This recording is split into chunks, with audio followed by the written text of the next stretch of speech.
hope that it's one of your favorites. Here he is singing Blues in the Night. Ladies and gentlemen, Joe Stafford. Joe Stafford. And he does, and it's caught! Touchdown! Chris Matthews! How crazy. With the first pick in the 2009 NFL Draft, the Detroit Lions select Joe Stafford, quarterback, Georgia. Good kick up into the air. It is loose and recovered by Seattle. Chris Matthews. So let's get started.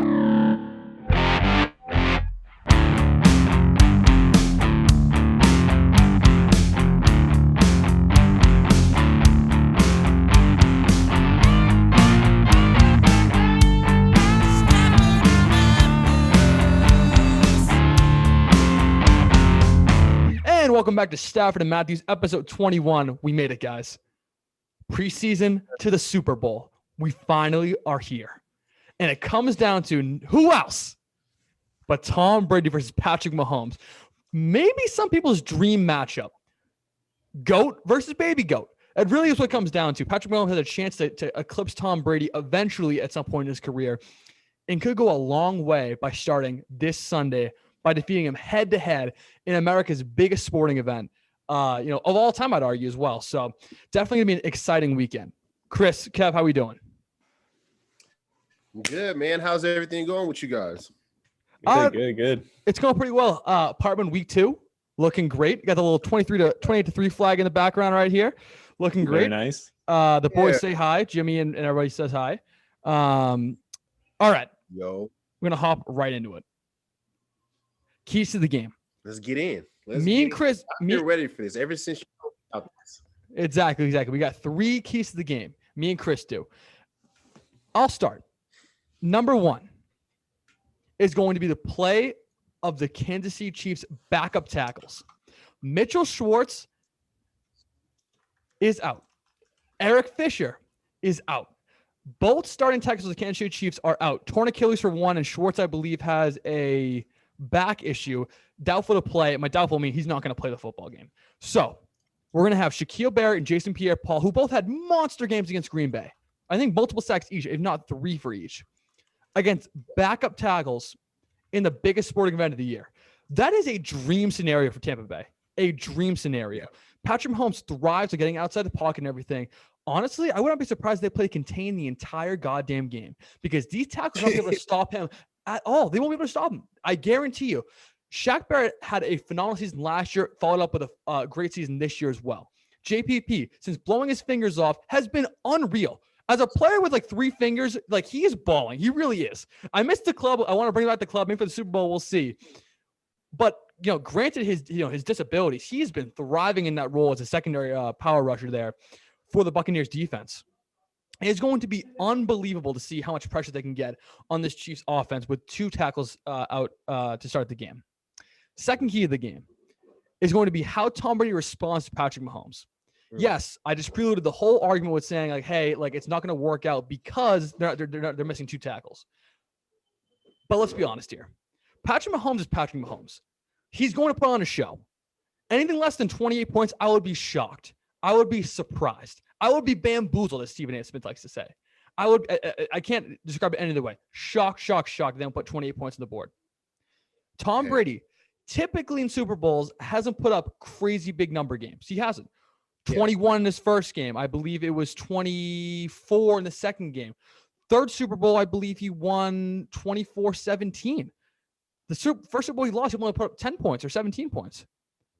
And it keeps going on and on. I don't think he scored above 24 points in a single Super Bowl. It started going down.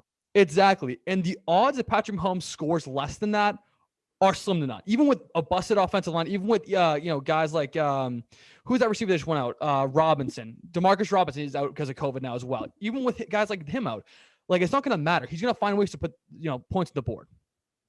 So the real question becomes, how does a 43-year-old Tom Brady, who isn't typically used to putting up big points in this game, going to respond when his team's down? Because his team will be down at some point. I highly doubt the Buccaneers will lead the entire game. I think you can almost put the bank on it. I'll put my mortgage, I'll put the student loans, I'll put tuition, everything on it. At some point, he will be down. So we'll have to see how he manages that, how he handles that, especially with a kind of a younger crew on offense. Scotty Miller, Mike Evans, Chris Godwin, Cameron Brate, guys who've never been here before. Even LaShawn McCoy, a veteran in the NFL, like he hasn't been past the divisional round in his NFL career. So he's in uncharted waters as well. The only guy he really has there that has experience in this kind of realm is Rob Gronkowski. And Gronk hasn't been the same since 2017? So it's going to come down to Tom Brady, 43-year-old Tom Brady. And I would bet the house to never bet against Tom Brady. Never bet against the GOAT. So I'm sure he will find a way to combat Patrick Mahomes' unbelievable scoring ability. But we'll have to wait and see. Third key to the game is going to be the health of this Buccaneers secondary. Antoine Winfield Jr. missed last game with a shoulder injury, I believe. Not really sure about it, but he had an injury of some kind. It kept him out of the Packers NFC Championship game. Also, Whitehead got injured. Their other starting safety. He was injured during the Packers game. He's questionable for this game as well. You need a full-strength secondary to combat anywhere near where this Chiefs offense is going to go through in the Super Bowl. You have to. Even with Sammy Watkins questionable, even with Robinson out, you have to deal with Tyreek Hill, Travis Kelce, Clyde Edwards-Helaire, and the list goes on and on and on. You need to find a way to neutralize this passing offense, and you better hope that you have both your starting safeties back there to help you out. But I do have one thing I want to talk about as well, while we're talking about the secondary versus the Chiefs.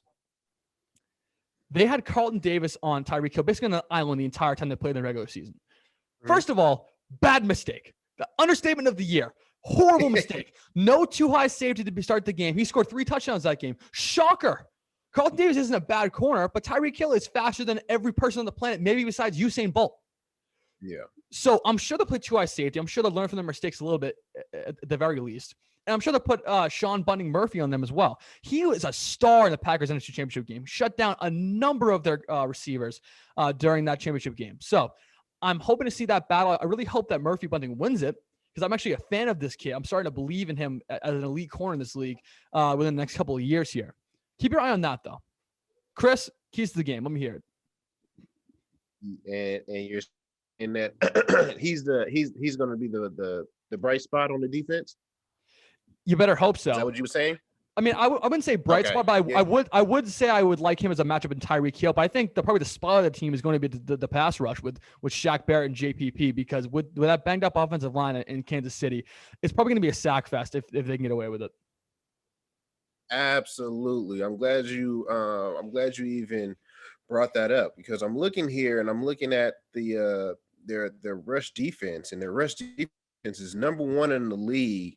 In terms of rush per yards, and they're 6th in sacks per game. So, those two, the two guys, the 2 offensive linemen, that's gonna hurt them a lot. But I think that what's gonna end up happening is gonna be running a lot of screens and draws, things like that, where you're gonna get the defense, firing off on all cylinders, and you just sneak it right behind them. But I think one of my key takeaways is going to be Sorensen on the Kansas City Chiefs defense. I think he's going to be the guy that helps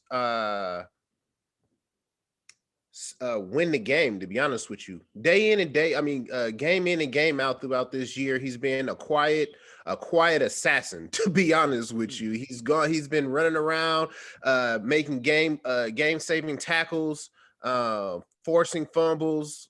He's just all over the place. He's one of those gadget guys that that you can put him in there and he's able to do whatever you want him to do at any point in time at the drop of a hat. I think that's going to be, that's one of my key takeaways for this game. And I would love to see him rise to the occasion. Now my second one is probably going to be a little contradicting, but I think it makes more sense to put out there in the news than, let's just say, the typical Tom Brady and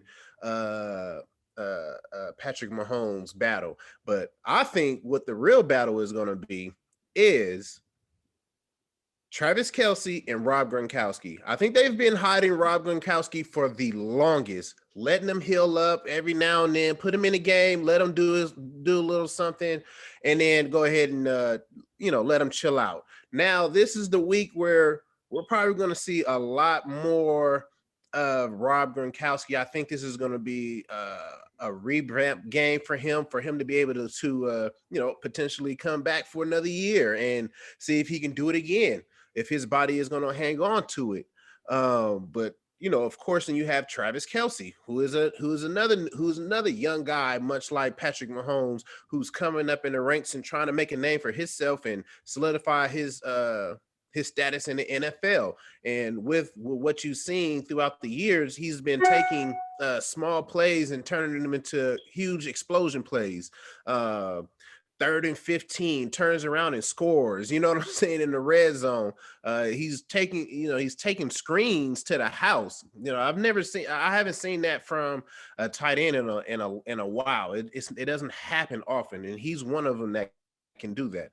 I think that's special, and it's going to be a special game to watch between those two tight ends getting off, because honestly, I don't see anybody else really being able to put the clamps on either one of those tight ends. I mean, they have, on the KC side, they have the Honey Badger, which is a great defender, but as big as Rob Gronkowski is, and he's proven over the years that if you're not anywhere in his size range, it's not going to matter. I don't care what your name is. And vice versa for Travis Kelce. He's probably not the biggest between him and Rob Gronkowski, but he's definitely more savvy than he is, as opposed to, when I'm talking about savvy, I'm talking about being able to run routes crisply, getting in and out of your breaks, catching the ball in traffic, being able to make 4 and 5 guys miss on tackles. Those are things that that I've seen Travis Kelce doing, as well as a lot of other people have who's watching this game with us. So I think that's going to be the biggest matchup overall. But I think that Travis Kelce will overall win that whole matchup and be solidified as probably one of the best tight ends in the NFL. He already is solidified as one of the best tight ends of all time. Well, yes, yeah. I just don't want to be say all this and then he goes out and lays an egg, which I don't think he will. But I need to save myself a little bit because I'm not him. I can't just definitely put my money on him. But and that's why I don't gamble. But yeah. Those are two. That was two of them for me. And the last one I think is going to be how bad, and you've brought it up. You actually brought them up. We kind of have some of the similar thought processing on Tampa Bay's defense. I'm talking about Carlton Davis. Carlton Davis was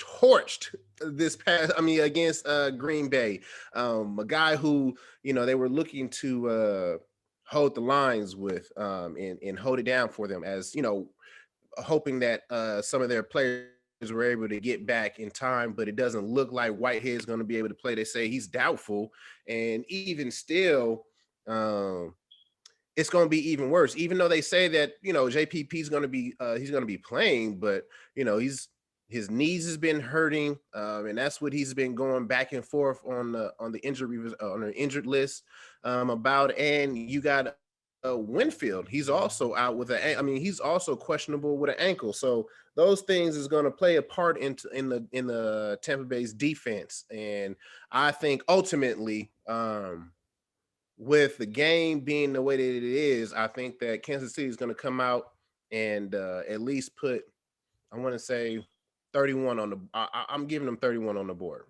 I'm 31. Confident enough to 31. I'm confident enough to give them that, because where I see it as everybody's going to be worrying about the pass game. And I mentioned this before. That's why I brought up their stats of how they're number one on the rush game. But that's what they're going to be lacking at because of the injuries that's going on. And they're going to be trying to take care of and put band-aids on certain positions that are going to get exploited, and it's going to look wild. And then you're going to, I feel like it's just going to be a rush. They're going to be sending blitzes at the wrong time, leaving guys wide open. that and as well as I really think that Clyde Edwards-Helaire is going to have a really good game if he's cleared to play this week. I don't know. I was checking to see if he was or not. But if he is, I think he's going to have an amazing game. So I think for sure Clyde Edwards-Helaire, Travis Kelce, and Justin Sorensen is going to be the three guys who are going to take the Super Bowl away for me. And that was Stafford and Matthews' keys to the game. Kev, you have one? You have one for us or no? One that we didn't say? No, not that I could think of. See, we're just too smart for everybody, even Kev. God Yeah, damn. I think you covered it all, but if I think so, then I'll let you know. There we go. All right. Now that's out of the way. Keep that in mind. Keys to the game, like we just said. We're going down the list. Position by position. Who has the edge and why? We're starting with quarterback. And there's no other place to start. Patrick Mahomes versus Tom Brady. And in any other circumstance, I'm telling you Patrick Mahomes 100 times out of 100. Mm-hmm. But it's a Super Bowl. And it's Tom Brady. I would be a certified insane person if I didn't give the edge to Thomas Edward Patrick Brady Jr. I would be crazy to not do that. I'm giving Tom Brady the edge, but obviously, if we're going to be candid here, Patrick Mahomes is the better player right now. Brady's past his prime. He's 43. But look what happened when you actually gave him weapons at Bill Belichick. I'm still mad at you for that. But anyway, in this game specifically, Brady gets the nod, but Mahomes is obviously the better player. Chris? I'm going with Patrick Mahomes. I'm riding high with the young guy. I'm always gonna go against Tom Brady. I'm not, we went through it throughout this whole season. We don't need to keep on going back to this and why I feel like Tom Brady is not the best in this particular game, but he is going to show a lot. I think Tom Brady's going to show a lot of people who had doubts and give them answers on why they were doubting him. We're going to see balls getting thrown down the field. I mean, we've seen that in the early part of the season, and they kind of tapered back because that wasn't really his game, and they were trying to figure out how to implement his game and still have Bruce Arians' game in there. Now I think that that they're pretty much gelled up, and they've caught a hot streak every now and then with a game where they were scoring over 25 points. So I think we're going to see Tom Brady definitely throw the ball really well, but it's not going to be any match for Patrick Mahomes and company. Okay. Disagree, but okay. Running back. I know you do. Yeah, you can call me wrong, and I could very well be wrong, but God damn it, I'm consistent. I am consistent. You at least give me that. Anyway. Yeah, you got it. Got to be consistent. All right, running back. Chiefs, Bucks. Clyde Edwards-Helaire, Le'Veon Bell, and Darrell Williams for the Kansas City Chiefs, defending champions. And for the Buccaneers, Ronald Jones, Leonard Fournette, playoff Lenny, and LaShawn Shady McCoy. Now, this was a matchup from 3 years ago. This is one of the best running back matchups of all time. Lev Bell in his prime versus LaShawn McCoy in his prime. Unreal. That would be an unreal matchup to see. But they're not in his prime, unfortunately, right? Clyde Edwards-Helaire is typically looked at as like the bell cow back for this Chiefs offense, even though we haven't really proven he can share a full workload. Le'Veon Bell's been disappointing so far. Maybe unleash kind of like Gronk you're predicting in the Super Bowl. We'll see, I guess. And Williams hasn't actually been bad so far this year in spots. For the Bucs, Ronald Jones had a great regular season. He started tampering off in the playoffs as Leonard Fournette kind of took on that form. It's funny. Every time Tom Brady wins a Super Bowl, he's a power back behind him. You guys notice that? You ever notice that? Corey Dillon, LeGarrette Blount, not win, but Ben Jarvis Green Ellis was a great running back in 2011. They always seem to have a power back in place when Brady wins. So it's just kind of a funny coincidence. Back to the Bucs. Leonard Fournette having a phenomenal postseason right now. Some of the runs he's pulling out, especially in that last game against the Packers, were phenomenal. Quick on his feet, agile, and powerful. The three words I'd use to describe Leonard Fournette. And that's a dangerous trio for any running back in any NFL uniform. LaShawn McCoy had spots in the regular season, was great out of the backfield, didn't really have a lot of carries, up the gut or to the side because his cut speed's starting to kind of slow down a little bit. if I had to give the edge to somebody, I would give it definitely to the Buccaneers, just because of how hot Leonard Fournette is right now, and because Clyde Edwards-Helaire is kind of banged up for most of his playoffs. We're not really sure he's going to come out, and Le'Veon Bell hasn't really given us any instance of him being, or showing rather, he's still an elite running back. So right now, I'll give him to the Bucs, but watch out for Le'Veon Bell maybe having a come out party at the Super Bowl. You just took the words right out of my mouth. I was definitely just about to talk about Le'Veon Bell. I'm a huge fan of Le'Veon Bell back when in the Steelers days where he was just an absolute animal. But yeah, man, I hear all the points that you're giving me about the injuries and can Clyde Edwards-Helaire take over the workload. But here's my thing. He doesn't have to. That's the reason why they got Le'Veon Bell and Williams in the backfield with him. Honestly, if you look at it throughout the whole NFL year or the past couple years, we haven't seen a running back who could take on a full workload. It's been here and there, hit and miss every now and then. But we haven't seen one since, honestly, Marshawn. So I think he would be just fine. Clyde Edwards-Helaire would be just fine. They don't have him questionable. They just say he's going to be able to play. Le'Veon, that's going to be the question. But I feel like in my bones, I feel like he's going to have the breakout game. Out of the three, and as far as Tampa Bay and their running back crew, it's amazing. I like him a lot. Ronald Jones, he's a baller, and he came from SC, so of course I was watching him over here. Then you got what's his name? Shady McCoy, who's a legend, you know what I'm saying? A legend with the one-handed ball running. And then of course you got time out though. Like that's so swaggy that he does that, but also so like irresponsible and dangerous. Like it looks really fucking cool. Like it really does. Like you can swag over the field all you want, but like you're gonna fumble at some point. You're holding the ball but by his strings on the side. Like come on. It's just, you just got to be, you know what I'm saying? You just got to understand where you at. He doesn't just do it every chance he gets. It's more like he knows he has the wheels to get around some people. So he's, Yeah, even in Madden, he has the animation. It's really funny. It's really, really funny. It's amazing. It's amazing how he, how he's able to play and open how his vision opens the field up for him, and he, makes his cuts. But Leonard Fournette is a good dude. But this is my thing about the run team. I mean, the running backs on Tampa Bay is that they can't catch. That's the thing. Is if that's what if that's your Achilles heel, I'm more than sure that they're going to back off and let them throw them the ball.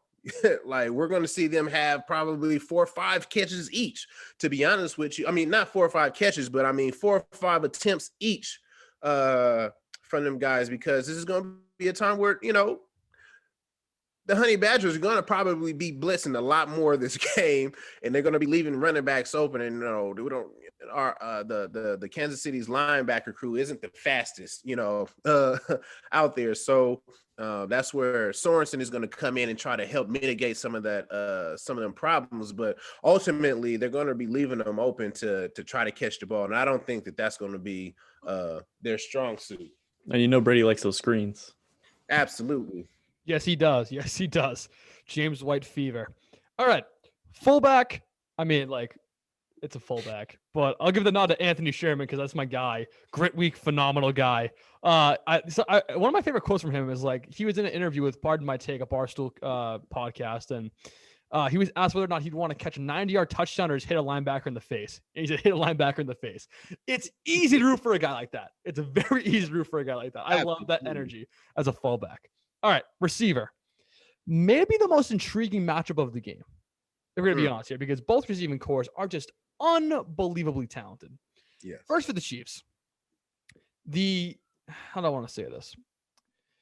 The polarizing Tyreek Hill. Sammy Watkins, Mecole Hardman, DeMarcus Robinson's out. That's going to hurt him in the long run, I do believe. I believe their fourth string receiver now is Byron Pringle. And, of course, Stafford and Matthews legend Jadon Mickens might be in the mix there with that's the fucking Buccaneers. I'm an idiot. Never mind. Anyway, to the Buccaneers side, Mike Evans, Chris Godwin, Scotty Miller, who claims he's the fastest receiver in the NFL, which I don't know. I want to see like a halftime like track meet or something with him and Tyreek Hill. Yeah. Why you finish playing these first 2 quarters? Let's go out here and run. Seriously. They have that rookie. What's his name? Kevin, what's his name? The rookie there? From the Bucks. Tyler Johnson, number 18, Tyler Johnson. And then I believe they have a couple. Yeah, and then they got Jaden Mickens in the back as well. Yeah. It's going to be so tough for me to give this matchup out. On the bright side, it makes my job a little bit easier considering Sammy Watkins is actually questionable to play in this game. He's going to play in the game. I mean, like, let's not like bullshit. He's going to play in the game. There's not what the shot he doesn't play in the game. It's not like he's a torn Achilles or anything, but like, I guess he has a significant injury enough to be listed on the injury report at the Super Bowl week, which is always tough to see. So in that case, I'll give the nod to Tampa Bay. And a lot of people might be shocked by that. And I want to give the nod to Tampa Bay for a couple of reasons here. Number one, the Chiefs have no one to match up with for Mike Evans. No one. They really don't. Since Marcus Peters left, they haven't really had a number one corner, since 2015 he left, right there. He got traded to the Rams in 2015, 2016. They haven't had a real corner in that spot in a very long time. So the fact they're going to have to double cover him most likely would cover 2 deep, right? And they're going to have a guy like Chris Godwin, who's had some drop issues, granted. Like, he hasn't been consistent catching the ball for the past couple of weeks, which is scary. I'm sure it's scary. But going against the type of corner that the Kansas City Chiefs have right now makes me feel a lot better about myself. You have Scotty Miller, who's really a low side number 2 option in some systems, playing against the Chiefs, third secondary member. That's a favorable matchup as well. And like you said with Tyrann Mathieu, I seriously doubt he'll be covering some of these receivers out of the backfield. I'm sure it'll be more Gronk action or Sorensen on Gronk and then Matthew just blitzing the hell out of Tom Brady. But we'll have to wait and see on that front. But I'm sure that's going to be a defensive game plan at some point. So I'm going to give the nod to the Bucs receivers there. The Chiefs receivers, ultra talented. Tyreek Hill's one of the best receivers in the NFL, top 5 bar none for me. I just think the Buccaneers are better equipped to cover them in the intermediate part of the field than the Chiefs will be able to, on the defensive side of the football. So that's the reason I give the Bucs the nod. Chris, what do you think? I'm giving it to the Kansas City Chiefs. I just see that you're really just trying to give Tom Brady this win as bad as possible. But they do have a great team. They do have a great receiving core.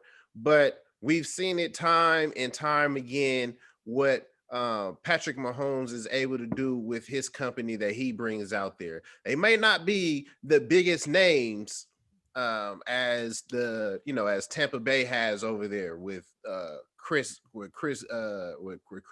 Godwin and Mike Evans and AB and all these guys. But they've shown it. They've done it before. They've played against you before. And Tyreek was one of the players who ended up with 200 yards in that game. I just see Kansas City as a team who is not going to be flustered or scared by anybody on the Tampa Bay roster. I think probably if I was in the Super Bowl, I would be looking at this team as like, all right, like we have to make sure we do this. We do the same thing we did to them in what week was it they played before, Kev? I'm not sure. Let's see. 7, 8, maybe. Right before their bye week, but I would have to imagine they're going over that film consistently on a lot of the plays that they did miss and they didn't take advantage of, which, like I said, was probably which is a lot of the screens and the deep ball over the middle to Hartman that he dropped, but I think they're going to go out there and they're going to have a strong case for being the best team. Best receiving core in the NFL. That's a fair statement. And really, you really can't go wrong with either receiving core at this point. They're both ultra talented, ultra deep. It's going to be a show pretty much no matter what team you're rooting for at this point offensively. All right. Hey, if AB was playing, I would probably more so take AB's questionable. Tampa Bay. AB's questionable. Yeah, I he's didn't mention him. But it's a knee, it's a knee. Right. He's older. I don't know. I Right, mean, and there's a reason I didn't mention him in the first place. I don't expect him to play in the game, but what could end up happening is you could put AB in there. It's just as a decoy, and it would probably work because there's no way the Chiefs are going to that game without studying his film with the Bucs and saying, "Hey, we need to at least have a contingency plan to make sure he doesn't blow the game out for us." Bruce Arians and Tom Brady could basically just use him as a fucking mannequin to confuse the Chiefs defense, and it could work. It really could work. So I'm just keep that in mind as well. All right, tight end. But I think that's the same that they're gonna Kansas City is gonna do it with Sammy Watkins. Sammy Watkins is a great receiver. We're talking about first round draft pick. You know what I'm saying? Who came in there, who's balling. He has a hamstring injury, but since he's came back, he's been a consistent first down magnet. So I think that's where they're going to use him at and keep it pushing. Fair enough, but I think the argument there would be the depth of both teams, considering Watkins is hurt, considering that Demarcus Robinson is now out because of a COVID close contact. There's a lot of different factors going into that, so I do want to just give the nod to the Bucs. Tight end. This is going to make you happy, Chris. This is going to make you happy. I'm picking Travis Kelce. Yeah, love Gronk, one of the best tight ends of all time, maybe the best tight end of all time, depending on who you talk to. But when it comes down to it, Gronk hasn't looked the same since, I guess, like I said earlier, 2017. He's shown flashes. He's had a couple of good games this year. I'm not trying to discredit the guy at all because I love the guy. It's hard not to love Rob Gronkowski. I interviewed his brother a while ago before the season started. Like, we had a good rapport. Like, I love that family. But let's be real here. Travis Kelce is a killer. Yeah. Killer Trav. Like, he's a monster. And with Mahomes just gunslinging outside the pocket, it's hard to guard him downfield with a linebacker or a safety. He's just either too big for a safety or too fast for a linebacker. He's a true mismatch nightmare. So, yes, believe it or not, I'm giving the nod to Travis Kelce. Yeah. Well, I mean, there's no fight there. We all know that we both have the same feeling about Travis Kelce and Rob Gronkowski. Rob Gronkowski is going to be a Hall of Famer when his time is up. I truly believe that, and he needs to thank Tom Brady for that, but also himself because he's put in a lot of work, and now with all that work is showing, with the downward play in his game. But nonetheless, he's still going to be a problem to reckon with. I feel like they're going to be exploiting the safeties a lot. That's why I'm saying that Justin Sorensen is probably going to have a really good game, depending on how where his mindset is. Yeah, for sure. No, I think that's a fair point as well. But yeah, I think just like talent over wide, like it has to be killer. It has to be Travis Kelce. It has to be. There's no way about it, I don't think.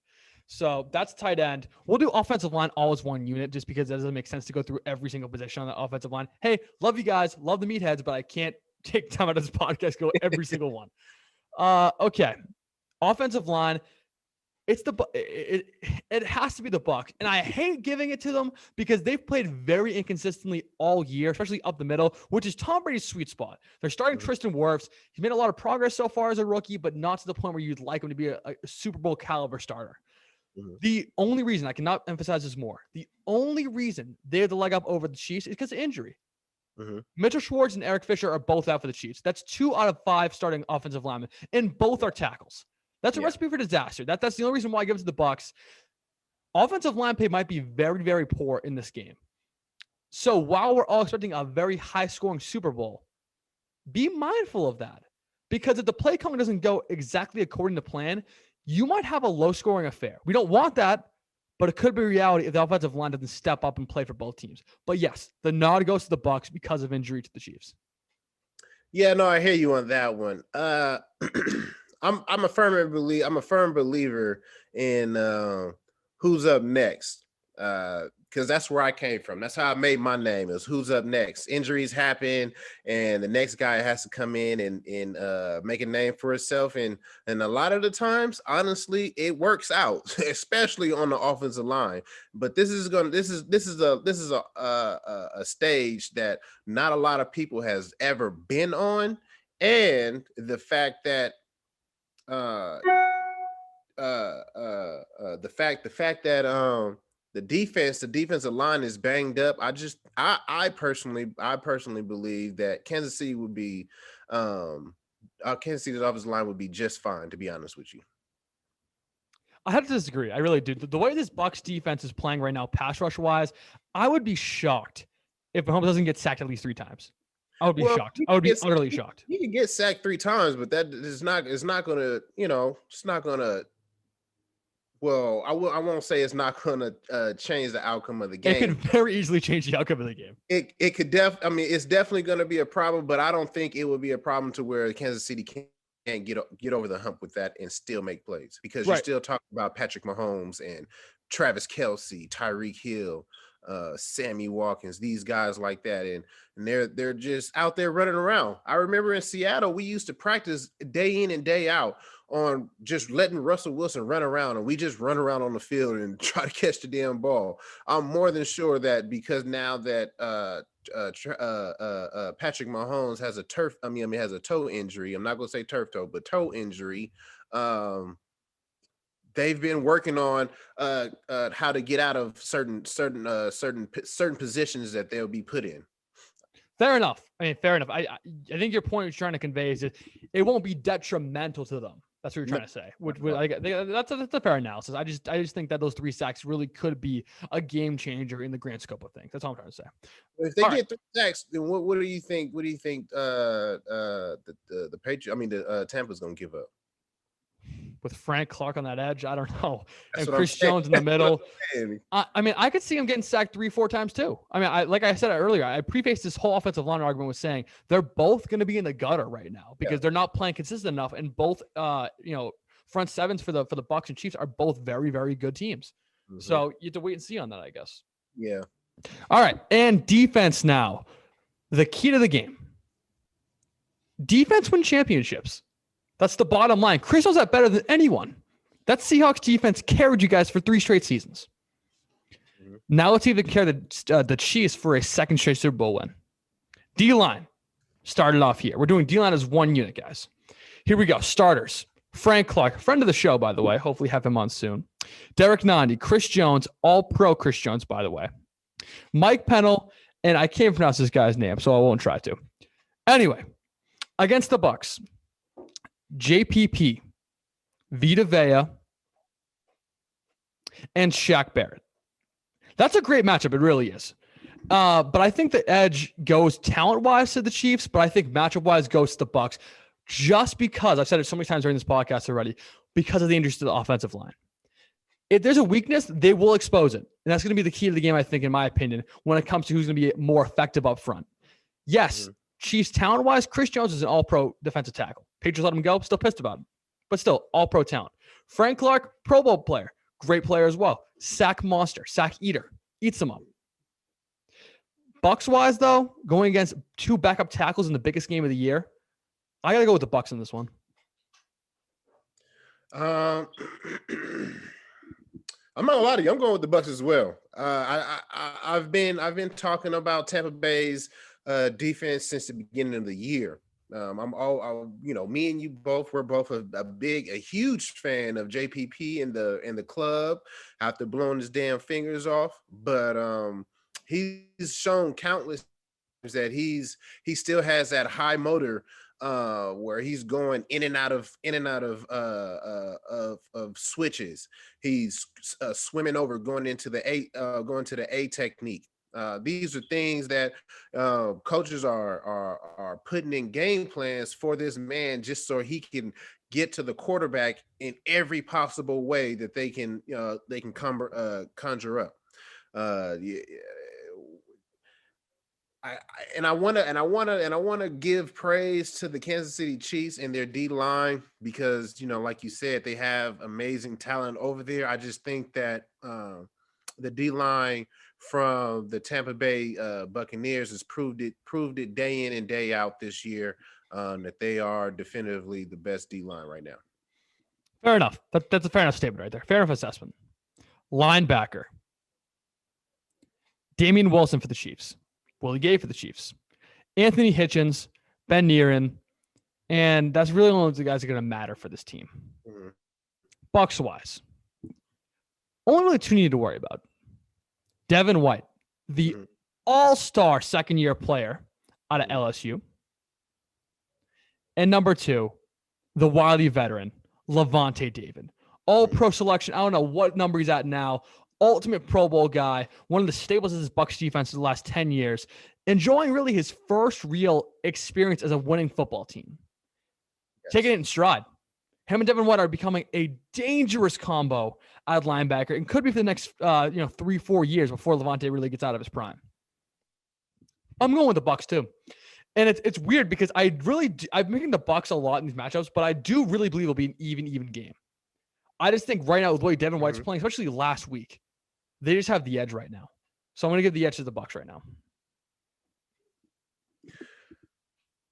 I'm going with the Bucs as well. This is I'm a defense. I love defense. I'm a defensive person in my mind, but what's going on? But there was only one name that you could.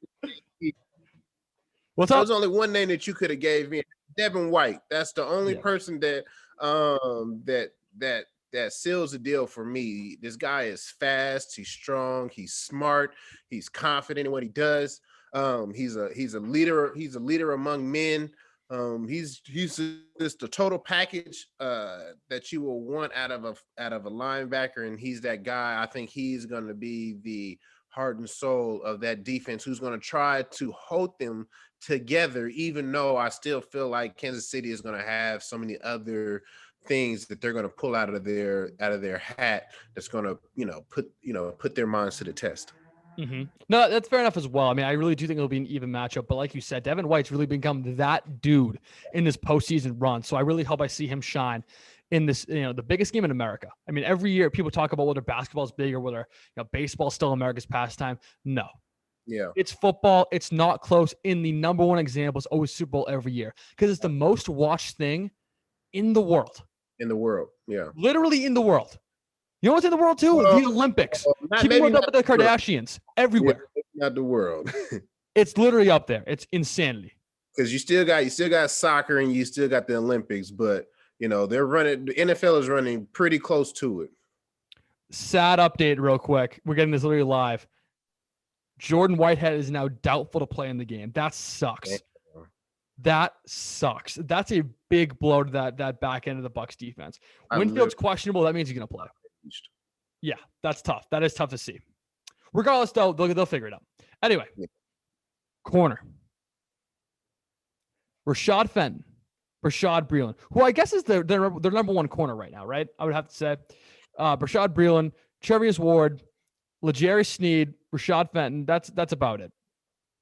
On the other side of the football, for Tampa Bay Buccaneers, we have Carlton Davis, Sean Murphy-Bunting, Ross Cockrell, Jamal Dean, and Ryan Smith.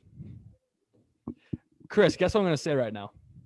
You going to go with Tampa Bay? I'm going with Tampa Bay. I really am going with Tampa Bay here. Like I said earlier, Sean Murphy-Bunting has been phenomenal so far in the postseason right now, locking up a number of receivers on Green Bay, as well as locking up some Washington football team and some Saints receivers as well. He's playing out of his freaking mind. Carlton Davis, while he's been smoked before in the past by Tyreek Hill, I do believe he'll redeem himself on Mecole Hardman, maybe on Sammy Watkins. We'll see, but I can guarantee you he will not be matching up against Tyreek Hill. I can guarantee that. Jamal Dean's a solid guy, speedy guy in the slot. I'm interested to see how they're going to use him in the subset. Maybe when Tyreek Hill's in the slot, maybe they move him over there, maybe with some, cover one high safety coverage if they want to go up the seam. We'll have to wait and see on that. I'm interested to see how they do use him, though. Carlton Davis, like I said, has to redeem himself a little bit. I'm not really trusting him a lot right now. Ross Cockrell's a nice piece. Yeah. Ross Cockrell, nothing to really write home about. Solid piece. Not really a great guy to have, covering some of these deep, receiving core guys like what the Chiefs do have. Does help that Robinson's out, but still, I'm not really confident in Cockrell's ability. Regardless, it's better than the Chiefs. That's the bottom line. It's better than the Chiefs right now. Does the matchups work out in favor of the Bucs? We'll see. But talent-wise, right now, I'm going with the Bucs. I'm gonna keep it real with you too, man. I don't believe in neither one of them. I don't believe in neither one of these groups, honestly. Is that because of the matchup or because of the talent? Both, honestly, it's both for me. It's both for me because you're talking about arguably one of the fastest receiving cores in national football, which is the Kansas City Chiefs. And then you're talking about the most dynamic, most, you know what I'm saying, like jaw-dropping stat lines that you have ever seen in a receiving core of the Tampa Bay Buccaneers with you know the people that they have. I've always said it. It's not going to change. It's not going to change now, just because I'm on here doing the media side now. I don't care about defenders. I don't think they have any chance against any receivers. So with that being said, I'm still going to go with Kansas City because I got to go against Tom Brady. So I'm going with Kansas City Chiefs. Please, DBs, do something. You know what, Chris? At least you're honest. At least you're honest. I gotta be honest, man. Gotta be honest. I don't mess. I don't really, hang out or try to pay attention to what their stats are. Like, no, I know that this guy is weak and it's gonna be a hard time. So knowing that, I'm looking at both sides. I'm telling you, you got Chris, Mike, Tyler Johnson, who might end up playing this game. Travis Kelce, Tyreek Hill, all these guys. There's so many amazing receivers and tight ends that's going to be on this field where it's going to be hard to see. It's going to be hard to not see a high scoring game, at least from one side of the field. And that's we fair all enough. Will be Kansas City. That's fair enough. Safety for the Chiefs. Your guy Daniel Sorensen, who I'm really shocked you brought his name up a lot. Like you mentioned him a lot in this podcast. Yeah, I'm kind of surprised by that. He's a boss. Yep. Daniel Sorensen, Tyrann Matthew, the Honey Badger, obviously one of the best safeties in the league. And another guy's underrated, Juan Thornhill. Yeah. Second-year player, third-year player, great utility guy. Can use him really everywhere on the field. Great deep coverage over the middle. I really like him a lot as well. Buccaneers. Antoine Winfield Jr., who's questionable. He's going to play. Jordan Whitehead's doubtful. That I really don't think he's going to play that game. So I guess the alternative for the Bucs, Mike Edwards or Andrew Adams. Don't know who the fuck they are. So they're probably in trouble. They're probably in trouble. That's all I'm going to say. They're probably in trouble. The edge goes to the Chiefs. Sorensen can have a great game, I believe. I think you're absolutely right on that. He'll have some favorable matchups coming out of the back end of the defense there. I think Tyrann Matthew probably has a sack and a half, probably a couple of tackles for a loss, probably maybe an interception. I think he's probably going to be a key factor for this Chiefs defense. Maybe even try to play zone. We'll have to wait and see, I guess. But I'm giving the edge to the Chiefs definitely. If Whitehead was in the game, maybe it'd be a different discussion. I do love Antoine Winfield Jr. a lot, but if he's doing it all by himself, I really don't see, how they could out-edge, an established all-pro guy like Tyrann Matthew. So I'm going to go with the Chiefs here. Yeah, I'm definitely going with the Chiefs. We all know it. I'm a big fan of Sorensen. To me, honestly, I was having dreams about this ever since you said that we was going to be doing this, going down the line of who is going to, who is who, and he's been popping up in my head every time. I just feel like I just feel like deep down inside, like he's probably going to end up with probably a pick, a fumble, a forced fumble, a sack. He's going to have all these things going on for him, and it's going to be all under the radars. It's going to be at a time where you just like, this is just going to be an easy catch down and something ends up happening and Sorensen is right there making the play. That's how I feel about it. I don't want to not give no props to Tyrann Matthew. We know the type of player he is. And, I agree with you with what you said, that he's one of the best safeties in the game. I just think that it's not going to be his game. Fair enough. That's a fair statement as well. All right, special teams. And it could be a very big factor. We've seen it before. You've seen Devin Hester take the opening kickoff away in 2006. You've seen this before. So they're going to be big plays on special teams in the playoffs. Don't kind of, actually, speaking of what, I'm talking to the king of that right now, the onside kick in Green Bay. But anyway, special teams. The Chiefs. Kicker, Harrison Butker. One of the most consistent guys in the league. Yes. Young, but consistent. Punter, Tommy Townsend. I don't really punt a lot anyway, but mentioning his name anyway. Long snapper, doesn't really matter, but James Winchester. I'm jealous of you, buddy. You're making a couple $1 million a year in the Super Bowl this year. Mhm. Punt returner, Miko Hardman. The backup's Tyreek Hill. Kick returner, Miko Hardman and Byron Pringle. On the other side of the football, Tampa Bay.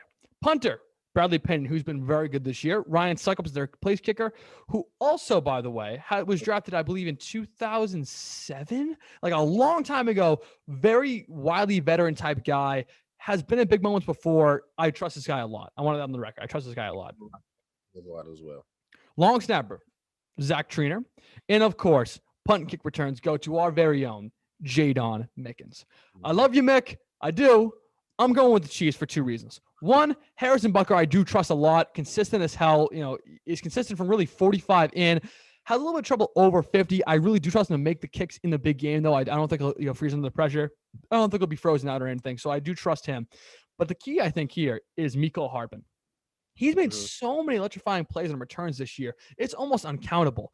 The field position he gives Patrick Mahomes in this offense is really substantial. So you have to look at it from that aspect. Yeah, Jalen Mickens has been consistent as well. I'm not trying to say he hasn't, because I do like what he does in the football field. No bias. I actually do like what he does. But he hasn't done it as successfully or as nearly consistently as Miko Hardman has. So for those reasons, I'm going with the Kansas City Chiefs. Well, can I pick both? I want to pick both. I want to take the kickers from Kansas City, and then I want to take Jadon Mickens. And it's not just because Jadon Mickens is my boy. He's from LA. We went Dorsey, DDP Love showed up, but it really is because I think what could possibly happen is that probably one of the keys is to let Hartman go off and play the game of his life on offense, which ultimately will make him tired from him being able to perform on special teams. Like, we'll let you run, but we're not gonna let you run too much. It's probably what's on Andy Reid's mind. But if I was Bruce Arians and company, I would honestly let him run, let him get his yards, his 5-10 yards going across the field and taking it up the field. We'll take that as long as we're not giving up touchdowns. I'll take that, because after a while, that's going to wear on your body. And is he going to be able to keep on going out there and catching punts and still being able to run out there for Patrick Mahomes and go 40, 50 yards down the field and catch the ball and come back if he doesn't catch it? Or, you know what I'm saying? Like, those are the things I'm thinking of. So I want to pick both. I want to pick Jadon, and I want to pick Kansas City's kicking team. And that's how I kind of want to stick with it. Not biased at all. Not biased at all. Oh, look at Jimmy. Jimmy's stealing all my shit right now. You guys can't see him in the window, but he's stealing everything I own right now. Yeah, there he is. He's laughing it off. Anyway, those are the position matchups by Stafford and Matthews. This is the moment we've been waiting for a long time now, since the preseason. Stafford and Matthews score predictions for the Super Bowl. Whoa! Kansas. Hold on, Joe. What? Can we get one more matchup? Sure, you messed up my flow though, but yeah, keep going. I'm sorry, but we need one more matchup. Bruce Arians or Andy Reid? I didn't even think of that. I didn't even think of that. I'm telling you, Joe, I've been thinking about this though for the longest, ever since you brought this up. But you tell me, what do you think? Who do you think is going to have the better hand? I think it's a landslide. It's not close. Andy Reid. 100%. Andy Reid's a borderline top 10 coach of all time when you really think about it. The teams he's had in Philadelphia in the mid-2000s, and now you have this resurgence with Kansas City and Patrick Mahomes. I'm going with Andy Reid 100%. I think Bruce Arians is a clown. I don't respect the guy at all. Used to love the guy. Work with guys like Peyton Manning, Ben Roethlisberger, Carson Palmer, revitalized veteran quarterbacks' careers. And I look at that system, I'm like, wow, this is great for Tom Brady. And then I don't even get started on Bruce Arians. But yeah, I think Andy Reid by a landslide. I don't think it's close either. I really do think that Tom Brady is pretty much going to be directing traffic this entire Super Bowl. I really don't think Bruce Arians has a shot of trying to tell him what to do in the Super Bowl. He's 43 years old. He's a grown man. Let him do what he has to do. Yeah, no, I figured that was going to be the case. I just wanted to hear it come out of your mouth. But yeah, for sure, for a fact, Andy Reid is the guy that I'm going with. The guy that's made Donovan McNabb the man, and has done so much more for the quarterbacks coming in company throughout the years. He is a legend, one of the best coaches that we've ever laid eyes on, to be honest with you. Yeah, fair enough. 100%. All right. Now we'll get to it. Score predictions. Super Bowl. What do you got, Chris? So what I want to say is I don't want to say anything. Just say the score prediction. Okay. I'm